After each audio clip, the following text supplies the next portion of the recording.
Hello students. तो चलिए फिर आज करते हैं हम MCQs based on topic educational psychology. इससे आपको भी क्लैरिटी होगी कि आपको कितनी अंडरस्टैंडिंग हुई है इस टॉपिक की। साथ ही ये आपके कुछ कॉम्पिटिटिव एग्ज़ाम्स जो कि एजुकेशन सब्जेक्ट पे बेस्ड है, like TET, CTET, UGC NET, उसमें भी ये आपके काम आएंगे। तो let's start with MCQs based on topic educational psychology. सबसे पहला हमारा क्वेश्चन है, psychology is defined as scientific study of. Psychology जो सब्जेक्ट है वो साइंटिफिक स्टडी किस चीज़ की है? People and things, B option emotions and beliefs, C option perceptions and religion, option D mind and behaviour. So the right answer is mind and behaviour. Question number 2, word psychology is derived from which language. ये तो हमें पता है कि psychology दो word से derive हुआ है, एक है साइके और दूसरा होता है लोगस। साइके का मतलब होता है सोल और लोगस जो है उसका मतलब होता है स्टडी। तो लेकिन ये किस लैंग्वेज से डेराइव हुआ है? इटालियन, ग्रीक, लैटिन या पर्शियन। अब आपको ये तो पता है कि इटालियन भी नहीं हो सकती और पर्शियन भी नहीं हो सकती। कंफ्यूजन किन दो लैंग्वेजेस में रहेगा? Greek and Latin. But the right answer is Greek language. तो ये ग्रीक वर्ड है psyche and logos. Next question, who is considered as father of psychology in modern times. Father of psychology किन्हें consider किया जाता है? BF Skinner, B Watson, C Aristotle, D W Wundt. Right answer is W Wundt. W Wundt is considered as the father of psychology in modern times. Modern times क्यों लिखा गया है? अगर हम एंशियंट टाइम की बात करें तो फादर ऑफ साइकोलॉजी माना जाता था एरिस्टोटल को। W Wundt को जो माना जाता है फादर ऑफ साइकोलॉजी, इसके कुछ रीजंस है। सबसे पहले तो इन्हें क्रेडिट दिया जाता है कि इन्होंने एक इसको सेपरेट सब्जेक्ट बनाया था।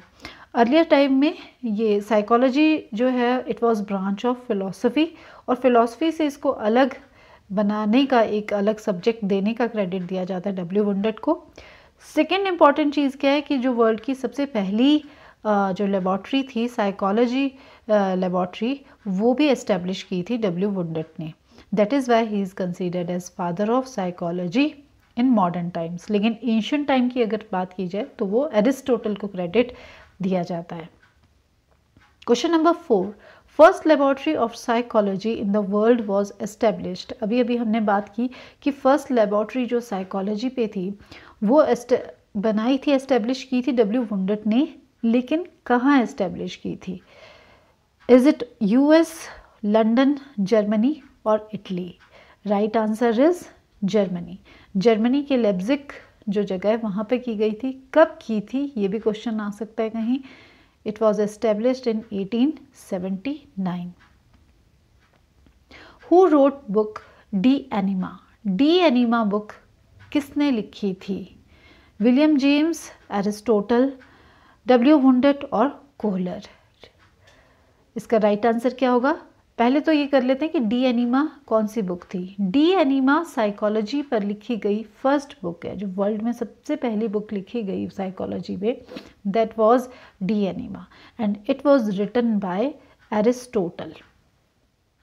सो the right answer of this question is Aristotle. Question number 6, who among the following favoured psychology as study of mind. ये तो हमें पता है कि सबसे पहले साइकोलॉजी जब फिलॉसफी की ब्रांच थी तो इसे कंसीडर किया जाता था स्टडी ऑफ सोल, आत्मा का अध्ययन कहा जाता था।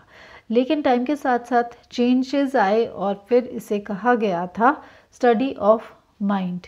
तो ये स्टडी ऑफ माइंड किसने दिया था? स्टडी ऑफ माइंड भी दिया और उसी टाइम जैसे इसको स्टडी ऑफ कॉन्शियसनेस भी कह रहे थे कुछ साइकोलॉजिस्ट। तो स्टडी ऑफ माइंड कहने वाले कौन थे? क्या ये एरिस्टोटल थे, विलियम जेम्स थे, सॉक्रेट थे या फिर डेस्क्रेट थे? राइट आंसर इसका क्या होगा? William James.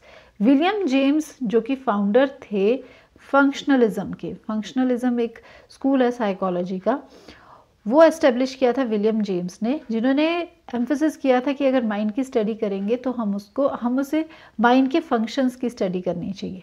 तो इन्होंने स्टडी ऑफ माइंड कहा था साइकोलॉजी को। ये जितने भी बाकी हैं, एरिस्टोटल, सोक्रेट एंड डेस्क्रेट, ये वो फिलोसफर्स भी थे ये साथ में जिन्होंने साइकोलॉजी को स्टडी ऑफ सोल कहा था। तो सिर्फ विलियम जेम्स यहाँ पर वो ऑप्शन है जो कि जिन्होंने कहा था psychology as study of mind.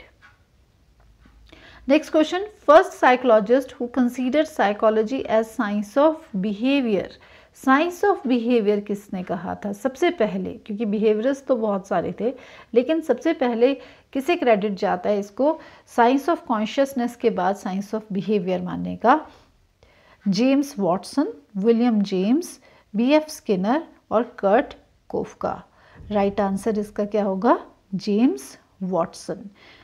यहाँ पर जैसे ऑप्शन है विलियम जेम्स, ये तो हमने कर ही लिया कि इन्होंने कहा था science of mind. B.F. Skinner ये भी बिहेवियरिस्ट थे, और उसके बाद कर्ट कोफका ये एक गेस्टेल्ट साइकोलॉजिस्ट थे। तो राइट जो आंसर है वो इसका है जेम्स वॉटसन। जेम्स वॉटसन ने इवान पावलोव के वर्क से वो इन्फ्लुएंस हुए थे, जिन्होंने क्लासिकल कंडीशनिंग दी थी, और उसके बाद इन्होंने भी क्लासिकल कंडीशनिंग पे वर्क किया, लेकिन इन्होंने साइकोलॉजी को सबसे पहले एक डिफाइन किया था as science of behaviour. Next question, which of the following is not related to the nature of educational psychology. इनमें से ये जो हमें दी हुई हैं ऑप्शंस, इसमें से कौन सी ऐसी ऑप्शन है जो कि नहीं है? नॉट पर ध्यान रखना है कि not related to the nature of educational psychology. Option A, educational psychology is behavioural science. Behavioural science तो होती है एजुकेशनल साइकोलॉजी, क्योंकि बिहेवियर की स्टडी करती है। Educational psychology is a social science. Yes, it is social science, क्योंकि ये बच्चे के सोशल बिहेवियर की स्टडी भी करती है। Educational psychology is a positive science. Yes, it is positive science. और पॉजिटिव साइंस क्यों कहा जाता है इसको? क्योंकि पॉजिटिव का मतलब ये होता है कि ये एज इट इज़ किसी भी इंडिविजुअल को एक्सेप्ट करती है, जो जैसा है उसे वैसे ही वो डिस्क्राइब करेगी, और उसमें वो नॉर्म्स नहीं रखेगी। Educational psychology is a normative science. No, it is not. तो इसका करेक्ट ऑप्शन, क्योंकि हमें नॉट बताना था, तो क्या होगा? Educational psychology is a normative science. It is wrong statement, क्योंकि नॉर्मेटिव नहीं है। नॉर्मेटिव साइंसेस कौन सी होती हैं? जो नॉर्म्स रखती हैं, कि जैसे किसी भी इंसान को एंगर नहीं करना है, उसको एंग्जाइटी में नहीं जाना है, उसे प्रॉपर एडजस्टमेंट करनी है, और एक बहुत ही अच्छा सिटीज़न बनना है। तो ये क्या है? नॉर्म्स हैं, कुछ रूल्स हैं। लेकिन साइकोलॉजी इस तरह के कोई नॉर्म्स नहीं रखती है, वो डिस्क्राइब करती है किसी भी पर्सन को एज ही इज़। तो इसलिए ये पॉजिटिव साइंस है, not, it is not a normative science. Next question, educational psychology is that branch of psychology that deals with teaching and learning. Who gave this statement? ये किसकी definition है? कुछ आप ध्यान रखना, कुछ questions exams में अब definition based भी आते हैं, तो बुक्स के बेसिस पर भी आते हैं, कोई भी बुक आपको बता दी जाएगी और किसने लिखी है, और definitions पर भी अब काफ़ी questions आने लग गए हैं। तो इसके राइट आंसर क्या होगा? Is it Woodworth, Pavlov, Skinner, James Williams? Right answer is Woodworth. Educational psychology is a science of. Educational psychology किसकी साइंस है? एजुकेशनल प्लानिंग की साइंस है, एजुकेशनल प्रिंसिपल्स की साइंस है, या फिर ह्यूमन बिहेवियर, या नन ऑफ दीज? तो इसका राइट आंसर क्या होगा? It is a science of human behaviour, क्योंकि साइकोलॉजी ह्यूमन बिहेवियर की साइंस है, तो एजुकेशनल साइकोलॉजी भी उसी की ही एक ब्रांच है। Educational implication of educational psychology for a teacher is. कोई भी एजुकेशनल साइकोलॉजी है वो किसी भी टीचर के लिए क्यों इम्पॉर्टेंट है, उसकी एजुकेशनल इम्प्लीकेशन क्या होगी? Option A, understanding the children और स्टूडेंट या चिल्ड्रन को अंडरस्टैंड करने के लिए। B option, apply the rules of science. C, solve the school problems. D, impose the ideas of society on child. इसका राइट आंसर क्या होगा? Right answer is option A, to understand the children और students को understand करने के लिए children को understand करने के लिए, उनके इंडिविजुअल डिफरेंसेस को, उनके बिहेवियर को, उनकी एडजस्टमेंट, उनकी इंटेलिजेंस, पर्सनैलिटी, ये सारी चीज़ों को अंडरस्टैंड करने के लिए ही टीचर्स को या पीपल टीचर्स को एजुकेशनल साइकोलॉजी पढ़ाई जाती है। Next question, who is considered as father of educational psychology? पहले हमने क्या किया था, फादर ऑफ साइकोलॉजी जो कि W. वुंडर थे, और यहाँ पर पूछा गया है फादर ऑफ एजुकेशनल साइकोलॉजी। इसलिए आपको एग्ज़ाम में कभी इस तरह का क्वेश्चन आए तो बहुत ध्यान से देखना है कि क्या पूछा जा रहा है, एजुकेशनल साइकोलॉजी या साइकोलॉजी। तो यहाँ पूछ रहे हैं educational psychology. Is it B.F. Skinner, William James, E.L. Thorndike और W. वुंडेट? यहाँ पे करेक्ट आंसर हो जाएगा E.L. Thorndike. E.L. Thorndike is considered as the father of educational psychology. Next question, at present psychology is defined as, present time में, अब हम वो बात नहीं करेंगे कि इसको स्टडी ऑफ सोल कहते थे, माइंड कहते थे या कॉन्शियसनेस। प्रेजेंट टाइम में एजुकेशनल साइकोलॉजी की जो रीसेंट डेफिनेशन है वो क्या है? क्या वो स्टडी ऑफ माइंड है, study of mind, soul and body है, या साइंस ऑफ कॉन्शियस माइंड है, या फिर D option science of mental process, behaviour and experiences है? तो करेक्ट आंसर इसका क्या होगा? Option D, educational science, educational psychology is defined as the science of mental process, behaviour and experiences. Question number 14, ये हमारा लास्ट क्वेश्चन है। Psychoanalysts classify mind into different levels. Psycho analysts जो थे, जिनमें से कि सबसे इम्पॉर्टेंट माने जाते हैं सिगमंड फ्रॉइड, उन्होंने माइंड को 3 लेवल्स पे क्लासिफाई किया था। वो लेवल्स क्या हैं? क्या वो इमोशंस, थॉट्स एंड फीलिंग्स थे, या कॉन्शियस, सबकॉन्शियस, अनकॉन्शियस, या फिर माइंड, ईगो, इंटेलिजेंस, और D option perception, response and behaviour. Correct answer इसमें क्या होगा? Mind is divided into 3 levels by psychoanalyst as conscious mind, subconscious mind and unconscious mind. इन्होंने discard किया था जब साइकोलॉजी को माना जाता था एज साइंस ऑफ कॉन्शियसनेस। तो इन्होंने बताया था कि हमारा माइंड 3 स्टेट्स में रहता है, कॉन्शियस लेवल पे, सबकॉन्शियस लेवल पे और अनकॉन्शियस। और कॉन्शियस लेवल पे सिर्फ 10% या 1/10 पार्ट जो है हमारे माइंड का वही होता है।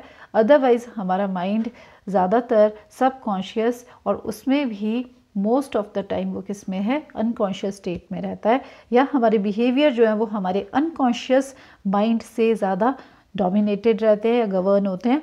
तो इसलिए उन्होंने डिस्कार्ड करवाया था साइकोलॉजी को एज स्टडी ऑफ कॉन्शियसनेस। तो इन्होंने यहाँ पर बताए थे ये 3 लेवल माइंड के। तो ये हमने आज के 14 क्वेश्चंस में सिर्फ ये क्वेश्चंस ही नहीं हुए, कुछ हमने बीच में और भी फैक्ट्स जो है, कॉन्सेप्ट्स डिस्कस कर लिए हैं। साइकोलॉजी से रिलेटेड मैंने ये कुछ क्वेश्चंस पर लेकर आई थी। आगे अब नेक्स्ट वीडियो में हम करेंगे कुछ और टॉपिक जिसमें हम उससे रिलेटेड MCQs डिस्कस करेंगे। अगर ये तो MCQs हैं, अगर आप डिटेल में ये साइकोलॉजी टॉपिक जानना चाहते हैं तो प्लेलिस्ट में ये टॉपिक भी है, तो उसमें आप वीडियो देख सकते हैं। यहाँ पर इसको क्लोज़ करते हैं। अब मिलेंगे हम नेक्स्ट वीडियो में कुछ नए MCQs के साथ। Thank you very much for watching this.